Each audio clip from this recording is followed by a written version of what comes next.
We were talking about Jordan's flu game. Yes, Michael Jordan. Michael Jordan, the one and only. Yep. The GOAT. I know that some people are trying to dispute it. It is what it is. I said what I said. Also, we were talking about Turns out he had food poisoning, by the way. Ooh, Yeah, really? the rumor. I didn't know that. Oh, yeah. So that's in the. Now we're back to. We're revisiting The Last Dance. The Last Dance. I apparently didn't pay enough attention. So that's why you should have watched it with me. It's a good point. Touche.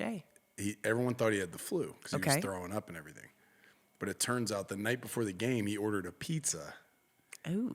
And they think there was foul play. They think that the pizza place knew it was going to Michael Jordan and gave him some bad cheese. And he was barfing and he had food poisoning. First of all, all, he scored 30 some points. True story. Help me understand what mob pizza place is this that they just have bad cheese on hand that they're knowingly putting on? That's what people do in Boston. They put bad cheese we got in the Michael bad Jordan. cheese in the back. That's not a good Boston accent. I've heard better, but I've heard worse. I wasn't sure how to nail that on the first attempt. You want to try it again, or I don't feel like that's a good idea. You don't feel like it's going to get better? Seriously though, do you just have bad cheese set aside specifically for we could throw this game? I think in places like Boston, and by the way, I need to go on record. I'm not sure it was Boston. I don't remember exactly who. He's not going to throw Boston under the bus. Yeah, but I think there are people who are such fans that if they thought there was an opportunity to make Michael Jordan sick in the playoffs, no, that they would part I absolutely understand. That part I understand, but Greg, I need you to take a step back, even prior to that. Once you get the order, how do you get the cheese bad? Thank you. You would have to have bad cheese set aside for just in case we get a chance to. That's a good point. I doubt they have. I doubt they have bad cheese on demand or whatever. But what I would say is probably what they did was they probably knew they had some cheese that was gamey. They knew they had some cheese that was borderline expiration. They're getting a call from Michael Jordan's people, and they go, "Let's throw this cheese in instead of the cheese that's hot off the press." That's really horrifying. Okay, what episode of The Last Dance was this on? Because this is my homework. I need to go back and watch this. I don't know. We'll have to fill that in later. I don't know. Wow. The more you know, live and learn. Okay, so Michael Jordan's food poisoning game just doesn't roll off the tongue the same way that Michael Jordan's flu game. Game just... It's still known as that. You know what I mean? Which, and the whole point of us even talking about that is you are under the weather today. You're not feeling good today. Right? We delayed recording a day just so that You've been coughing a lot all through the night. You got 2 halls on demand. I isolated myself to the couch the last 2 nights because I knew my hacking would not allow for decent sleep. You traded in your water for tea. Yep. And so, but yet you bit down and you said, I'm doing the podcast. If people don't mind hearing my slightly more low, grovelly voice, then that's fine. We'll roll with it. You feel like your voice, you could hit the low harmony right now. A little more. Yeah, I definitely could.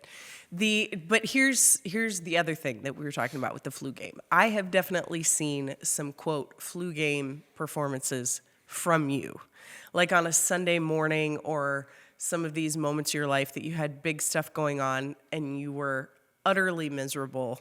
Actually, it's Easter. This kind of brings back a memory from me a few Easters ago. Gosh, probably 7 years ago? Maybe more. Because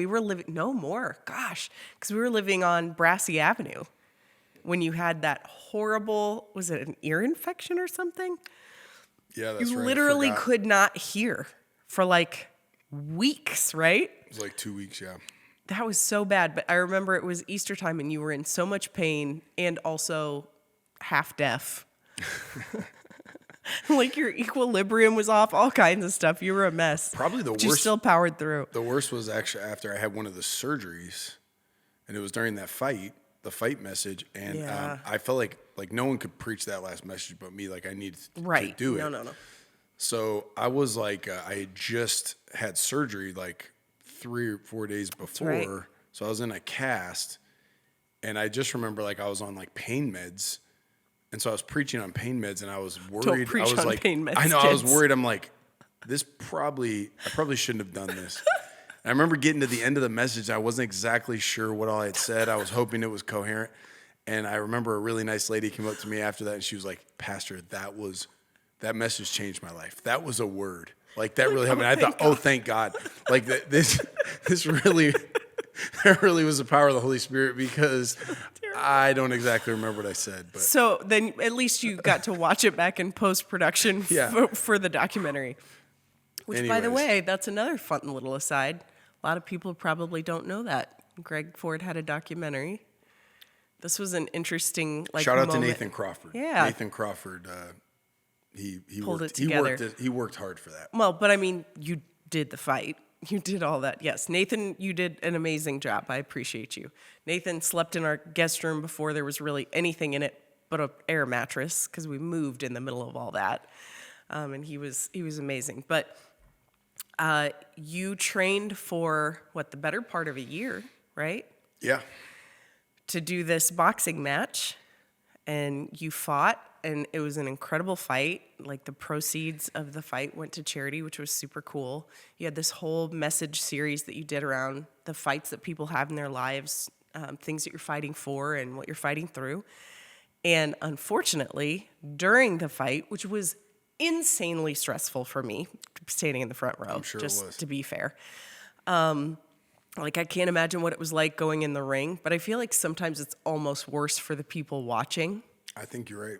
Like, I know I have a harder time myself watching from the sidelines, watching someone else compete than doing it myself because you're nervous for them and it has nowhere to go. Yeah.